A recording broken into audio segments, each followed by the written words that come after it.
What's going on, guys? We are here with some fantasy strats. I saw Lawler do something kind of similar, and I thought, hey, why not? Let's give it a try, and I'll explain my methodology and all that of picks. So this will be a North America and Europe fantasy only strats. Honestly, probably the best way to win, this is my personal opinion, would be, now of course we're already into like week 3, so these strats aren't going to help you as much now. Maybe next time I'll do it like beforehand and try and help you guys out a bit more. But is to transfer one player each week, transfer to OCE players, and transfer to the top OCE teams. Because I feel like that region is probably the least deep, so you can have some really big fantasy games against the lower teams in that league. So probably the best way, honestly, to win the whole thing is to slowly transfer to OCE players. And then, of course, week 6, you can transfer to all OCE players, but at that point, you already have a lot anyway. But that's probably the best way. But honestly, I follow mostly North America and Europe. I thought to me, it's more fun to, like, where I'm following, I want to look at these players in fantasy. And, yeah. So we're going to do North American, Europe fantasy strats. But again, don't blame me when you lose to someone who's picking up all OCE players. Anyway, let's continue. So, some very important things. Bye weeks, extremely important. We've already had some. Your team might be screwed already at this point. Sorry, making this video late. It's been a busy few weeks. Anyway, never have 2+ players on the same bye week. So now you have a bench, but what you want to do is look through your schedule that's remaining and see if you have any groups of players that are playing on the same week and start to slowly transfer them away. So say you have 2 Cloud9 players in week number 4. You want to transfer away one now, and then if you want to keep a Cloud9 player, obviously, for week number 4, then you would keep one on the bench, and then you would be fine as long as you don't pick up a player from Allegiance, Envy, or Secret. You would be okay. If you have 2 C9, 1 Envy, then these next 2 transfers, you have to transfer at least 1 C9 and 1 Envy player, or 2 C9, you know, whatever, like 2/3 of that team, to make sure that you have no 0-point players. Because obviously, it's an average points per week, but if they don't play, then they get a 0. So, got to be careful with that. Obviously, week 3 might be a little bit too close at this point for you guys, but Energy, Rogue, Gale Force, and Method. That's probably going to be the week that's going to make a lot of people kind of struggle, because if they started picking up Method players when they started to get hot, and obviously everyone already has Energy and Gale Force players because those were the #1 teams considered coming into their region, into league play. So this is the week that could hurt a lot of people, and we could see some 0 points. But if you do have a transfer remaining and you only have 2 players from those squads, transfer one away, keep one on the bench for week number 4. And there's some players that you might want to pick up, like the players like G2 right now. None of them have any buys left. Same with Ghost as well, like if you want to pick up anyone from there.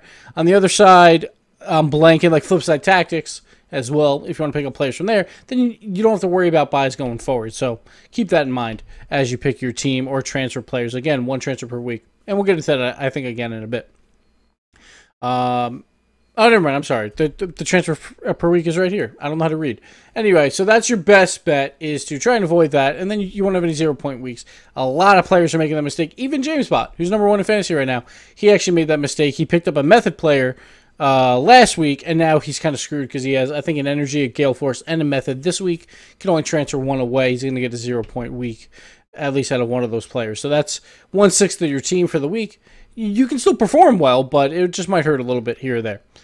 Continuing on. So when I was talking about the OCE gap of how there's some teams a little bit lower, you might get more points. I would consider that same scenario in North America, just a little bit less. In North America, I feel like the big 3, and who knows, maybe Ghost now is coming to that conversation, but there is a little bit more of a gap, I feel, from the top teams to the bottom teams. Europe is madness. It's always madness. So those teams, even at the top, you have to worry about, will they get beat or will they keep these close because everyone is so good in Europe? While I feel like some of the bottom teams in NA probably are not going to be competing with the likes of Cloud9 and Energy, so it's probably a better idea to pick up players like that. So Gimmick, #1 in fantasy right now. He's 5th in overall score. Score per game is very big. We don't talk about this stat a lot for normal circumstances, but he's 5th overall in score. He's higher than all of his Cloud9 companions. He does have a bye week, week 4, though, so watch out for that. But his cost is relatively cheap. The average cost is $714. That's if you want a full team. 7 players on a full budget of the $5,000, which there's no players technically 714, but that is the average. So 675 is well below that. So keep that in mind when you're picking your players. He's very cheap, and honestly, most people will have him on the team now. Be very careful, though, because, again, if you share buys in week number 4, you don't want to pick up Gimmick because that'll actually hurt you. So keep that in mind.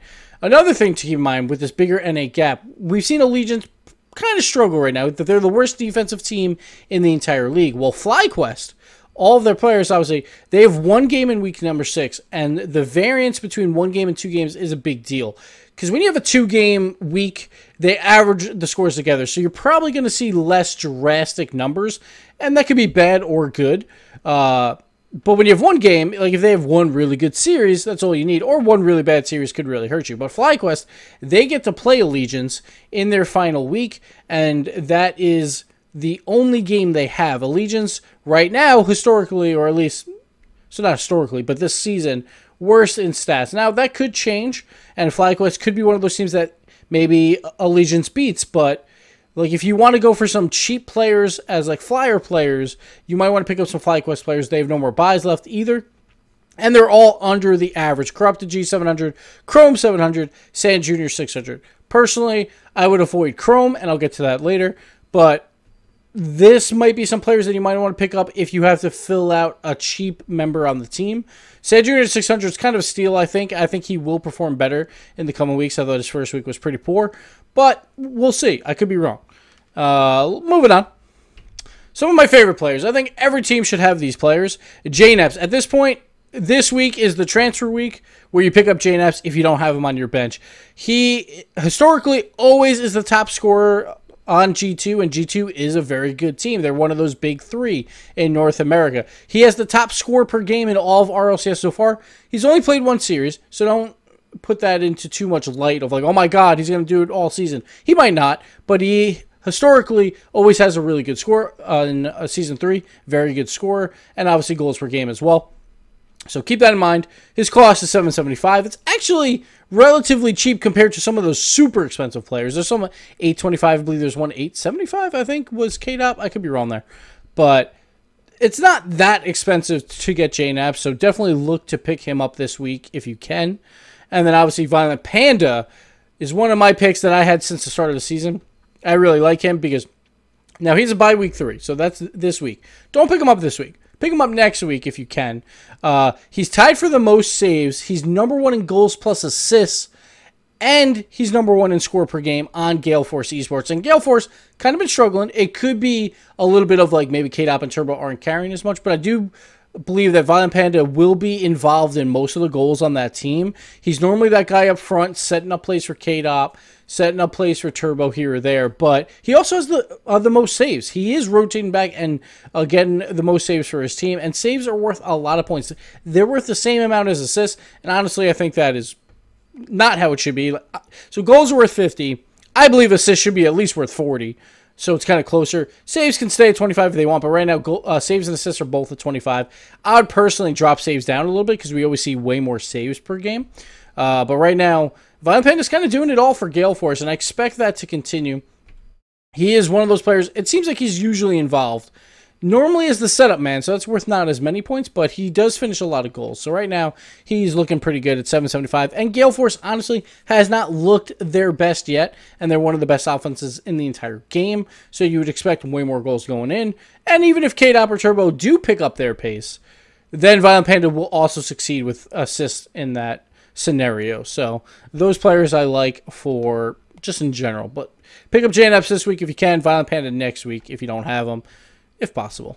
Next up, some cheap picks. Pashy90 had an amazing week. He is the highest average fantasy per week right now. He's only had 1 week, so he's not on the leaderboard as high. But his bye week is passed. It is gone. His cost is only $650. That is super cheap. Pashy's not dead yet. It may be 2017, but it looks like Pashy is still going strong. We'll see if that continues. I don't expect that extreme of values of what Pashy had in week number 1, but I do expect Maka to compete, and it seems like their offense is clicking right now, and we'll see if that can continue. But I do believe Pashy can still play a decent role on your team for a cheap pick. 650, really, really cheap. So, like, if you do need something, go with Pashy. Pick him up this week if you don't have a lot of budget left and you're trying to transfer some other player off the team. Next up, Chaussette. His bye week is also passed. He is the third highest average fantasy per week. He had an amazing week one. Honestly, everyone's talking about Bluey. I was talking about Chaussette. Chaussette looked really, really good. We'll see if that continues. I expect that to dwindle just a bit again, like Patchy. His cost is $675 again, lower than the average of $714. But saves, as I was saying before, worth an absurd amount. And Chaussette, he's always leading the league in saves, or really close to it. He's doing it once again right now. Leads all of RLCS in saves. Frontline gives up a lot of shots. Bluey is a little bit wild. Farrah's a little bit wild in that front end. It means more shots coming in onto their end. Chaussette should be cleaning up those saves for the most part. And it doesn't even matter if they get scored on a lot, because that doesn't hurt your fantasy numbers. So Chaussette, expect him to continue to lead the league in saves for RLCS, and that means fantasy points. So keep that in mind. He's a pretty cheap pick as well if you need someone like that. And again, his bye week is passed. That is a big deal. Like, if you don't want to worry about transfers, or if you want to start transferring and upgrading your team in the coming weeks, Chaussette might be one of those good players to get cheap now, continue throughout the season on your team, and then worry about trying to get a J-Naps or something later, or trying to pick up a Cloud9 player after bye week, like a gimmick or something like that. So that might be a good idea. Continue. Players to avoid. Dapper, cost of $700. He honestly has not shown a lot in not only the RLCS, but in other tournaments as well lately. His offense just isn't really there. I worry about Renegades going forward. Also, they don't have any like super easy weeks because when they play like Allegiance, they also play another game. I actually don't remember who they play in that week, but I would not go with Dapper. He also costs a lot. He costs $700. His teammate Timmy, I think, is $625. I personally have Timmy on my team. I really like Timmy, and I expect his numbers to increase, as well as Dapper's, obviously. Dapper's numbers in week one will never happen again, but for $700, that's a lot of money. I would avoid him. Chrome, he also costs a decent amount, $700. I would avoid him as well, because his role on his team, like, I think he's one of the best support players in NA. But his role on the team, a lot of times, doesn't involve actual assists or actual score. He's the one trying to demo goalies, play that little, like, demolish game, and you get no points for that. So Chrome, probably not going to get as many points as maybe his teammates when there is some high-scoring games, like for Corrupted G and Sad Jr., because he's going to be the one trying to mess up with goalies and all that stuff, which doesn't award points pretty much at all, unless he sets up the pass himself. I would avoid Chrome. I think he's just a little bit too pricey for the bank. Turbo Pulsa, another one. He's on the super high end, $825. His score per game is the lowest on his team. I was thinking he might be able to cash in some saves, but it seems like it usually happens where they'll try for a clear, Gale Force will defend it, and that's usually Turbo, but it won't be a save yet. And then as they slowly transition into the end, Violent Panda is the one picking up the saves lately. So I would avoid Turbo Pulsa just because he's so expensive. He probably will put up decent numbers, but for the price, you can find better players like a Garrett G, a Gimmick, a Squishy Muffins, a J-Naps, and so on and so forth. Again, I list a lot of North America players because the competition there is a little bit more of a tiered system. You expect them to pick up a little bit more points. And lastly, Pondex. His cost is $775. He did not have a great first week at all. He's also on Excel, who's one of the weaker teams in Europe. Again, though, since there is a little bit more parity there, they might be able to do or excel in league play.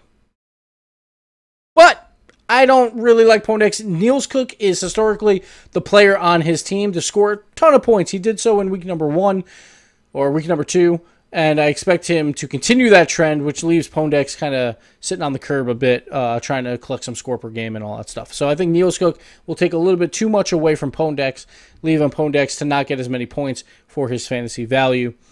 And I only did one dad joke this video, and we'll leave it at that. That's basically all I got here.